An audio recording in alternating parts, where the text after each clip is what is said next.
Prung.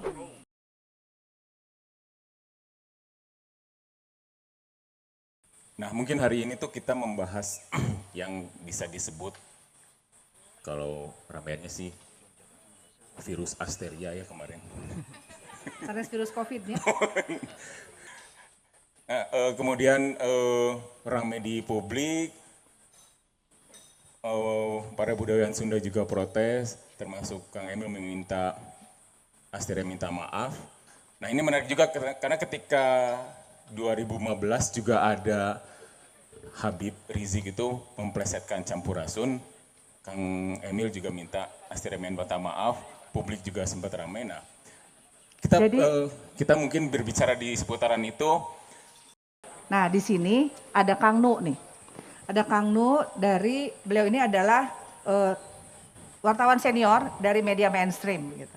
Coba Kang Nu, gimana sih pendapat Kang Nu melihat dari kondisi terkini pasca terjadi permintaan maaf, dan sebetulnya saran Kang Nu sebagai wartawan senior ini gimana sih untuk masyarakat Jawa Barat, atau juga misalkan ada saran-saran lain yang memang konstruktif untuk kita ambil momen ini bagi kebangkitan dari masyarakat Jawa Barat. Mangga Kang Nur.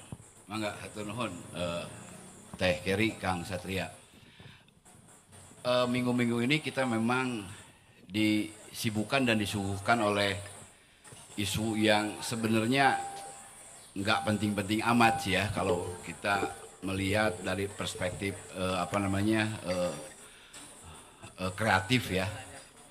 Tapi ketika isu ini bergulir, ternyata reaksi publik terutama masyarakat Sunda ternyata begitu luar biasa Teh.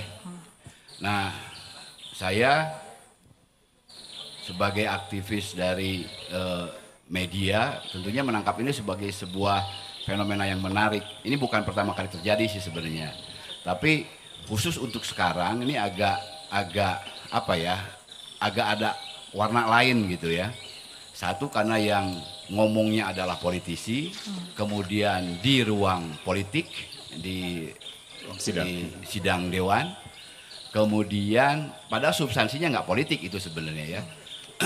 Nah kemudian ada hal-hal lain yang kemudian diterjemahkan ini sebagai sebuah sikap arogan, sebagai sebuah sikap yang tidak pada tempatnya yang disampaikan oleh seorang politisi. Ini kemudian menjadi menarik. Kemudian bergulir dan memang bisa kita perkirakan ini ujung-ujungnya pasti juga akan bernuansa politik dan terbukti gitu kan. Apa itu nuansa politiknya? Satu, secara teknis isu ini mengakibatkan adanya tuntutan si oknum tersebut untuk mundur. Ini sangat politis sekali, sangat teknis sekali.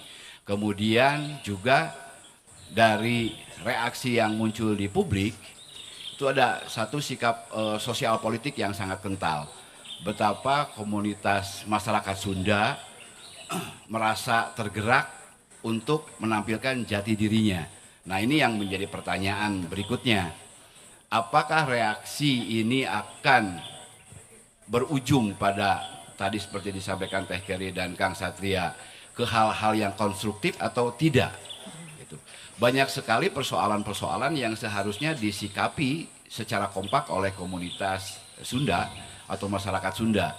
Nah ini lumayan ya, memicu munculnya satu rasa kebersamaan ketika persoalan atau salah satu jati diri ya, bahasa itu adalah satu jati diri dari Sunda itu ditoel gitu. Dan ternyata reaksinya lumayan besar nih ya, pergerakan sudah di mana-mana, pernyataan sikap sudah disampaikan di mana-mana. Nah, pertanyaan berikutnya, apakah ini hanya akan berakhir di sini sebatas tuntutan itu, atau bisa kita manfaatkan untuk hal-hal lain yang lebih strategis? Nah ini tentu saja menjadi menjadi tantangan sekaligus menjadi peluang bagi kita. Di sini ada Pak Gubernur. Mungkin ini bisa disikapi sebagai langkah yang positif, sebagai energi besar Pak Gubernur. Karena ternyata orang Sunda gampang geuning kompak teh. Tapi lamun diciwit. Lamun teu diciwit kompak moal ieu gitu. Nah, Upama dicium duka katanya.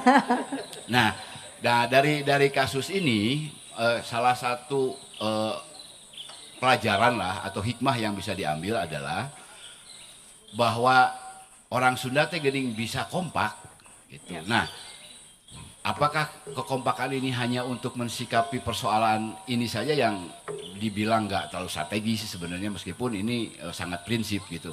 Tapi kita punya agenda-agenda besar baik itu agenda regional maupun agenda nasional yang membutuhkan kekompakan, yang membutuhkan sinergi bersama. Tidak hanya masyarakat Sunda tapi juga masyarakat seluruh Indonesia karena Sunda adalah Indonesia.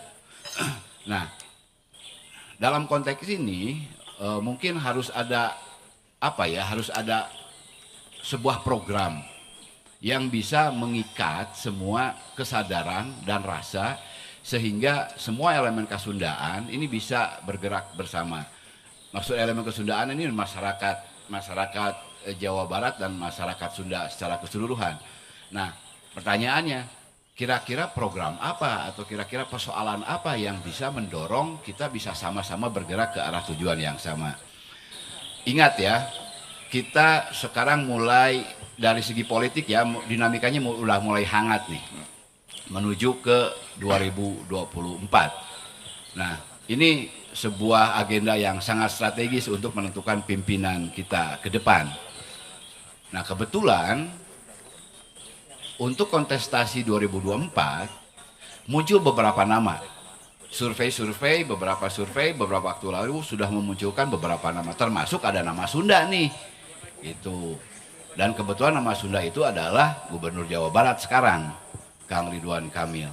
Nah, ketika muncul nama Sunda untuk atau sebagai kandidat potensial karena belum jadi kandidat ya, sebagai kandidat potensial, nah respon orang kumaha sih?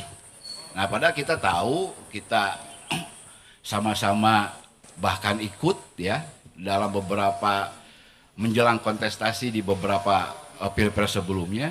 Setiap ada pilpres orang Sunda masuk resep gorowokan. Mana atuh orang Sunda, iraha orang Sunda yang jadi pemimpin nasional atuh. Nah, ayeuna aya ya.